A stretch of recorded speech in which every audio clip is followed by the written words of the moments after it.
అందరికీ నమస్కారం. Welcome back to our channel. AP inter పరీక్షల్లో కీలక మార్పులు చేయబోతా ఉంది రాష్ట్ర విద్యా మండలి.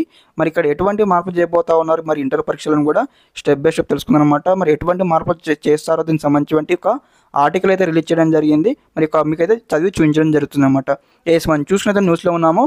ఇంటర్ పరీక్షల్లో సమూహాల మార్పులు. ఏపీ ఇంటర్ పరీక్షల్లో రాష్ట్ర ప్రభుత్వం కీలక మార్పులను ప్రతిపాదించింది. ఇంటర్ ఫస్ట్ ఇయర్ పరీక్షలను తొలగిస్తామని బోర్డు కార్యదర్శి కృతికా శుక్లా వెల్లడించారు. అంటే ఇక్కడ ఏదైతే ఇంటర్మీడియట్ యొక్క ఫస్ట్ ఇయర్ ఎగ్జామినేషన్ కూడా మేము తీసివేస్తామని చెప్పడం జరిగింది. అదేవిధంగా ఆ బోర్డు కేవలం సెకండ్ ఇయర్ పరీక్షలను మాత్రమే నిర్వహిస్తుందని చెప్పారు. ఓకే, ఇక్కడ మన బోర్డు వచ్చేసి అన్నమాట ఓన్లీ ఫస్ట్ ఇయర్ ఎగ్జామినేషన్ అయితే కండక్ట్ చేయము, only second year examination conduct చేస్తామని ఇక్కడ ఆర్టికల్లో పేర్కొనడం జరిగింది. అదేవిధంగా ఈ నెల 26 వరకు విద్యార్థులు తల్లిదండ్రుల సలహాలు సూచనలు స్వీకరిస్తామన్నారు.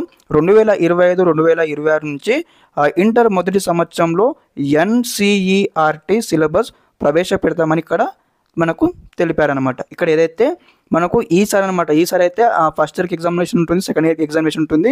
మనకు నెక్స్ట్ ఇయర్ అనమాట 2025-26లో ఈ యొక్క ప్యాటర్న్ అయితే చేంజ్ కాబోతుంది అనమాట. ఓన్లీ సెకండ్ ఇయర్ స్టూడెంట్ మాత్రం ఎగ్జామినేషన్ రావడం జరుగుతుంది. ఫస్ట్ ఇయర్ స్టూడెంట్కి అయితే ఎగ్జామినేషన్ అయితే మేము కండక్ట్ చేయమని ఇక్కడ మనకు ఈ యొక్క ఆర్టికల్లో క్లారిటీగా మనకు పేర్కొనడం జరిగింది. ఓకే, ఈసారి 2025లో అందరూ కూడా ఫస్ట్ ఇయర్ కావచ్చు, సెకండ్ ఇయర్ కావచ్చు, అందరూ కూడా ఫైనల్ ఎగ్జామ్ పరీక్ష రాయాల్సిందే. ఓకే, మనకు 2025లో నెక్స్ట్ ఇయర్ మాత్రమే ఇంప్లిమెంట్ చేయడం జరుగుతుంది.